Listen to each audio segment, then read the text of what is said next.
আলাইকুম। ওয়ালাইকুম আসসালাম ওয়া রাহমাতুল্লাহ। কেমন আছেন? আছি আলহামদুলিল্লাহ, আপনি কেমন আছেন? আলহামদুলিল্লাহ। তো কি করতেছেন এখানে?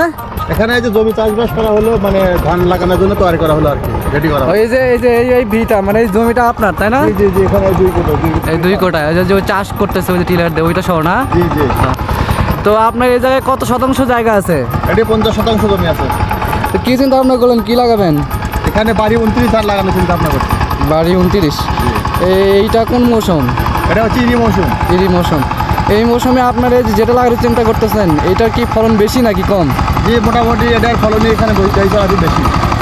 আপনার প্রতি বিঘায় মানে বিঘাতে কয় মন করে নামে?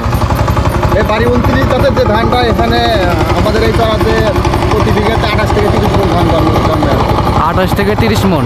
তাহলে অন্যান্য জাতের চাইতে এটা অনেক ভালো, তাই না? অন্যান্য জাতের সাথে এটার ফলন একটু বেশি। ফলন একটু বেশি। আর ওই যে এখন যে মই দিতেছে এটা যে মইটা কি দিতেছে, কি দরকার?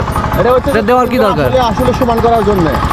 এটা চাষ করার পরে যদি উঁচু নিচু হয় আর এখানে যখন বইটা দেওয়া হয় তখন জমিটা সমান হওয়া যায়, হওয়ার কারণে ওই পানিটা অ্যাকুইডেটে থাকে। অ্যাকুইডেটে থাকার কারণে প্রত্যেকটা গোজায় পানি যায়, এই জন্য ফলনটা বৃদ্ধি হয়। আচ্ছা। আর এই বইটা না দিলে ওই ভুঁই সমান হবে না, পানি অ্যাকুইডেট পাবে না, এই জন্য তখন ফসলের ক্ষতি হয় আর কি।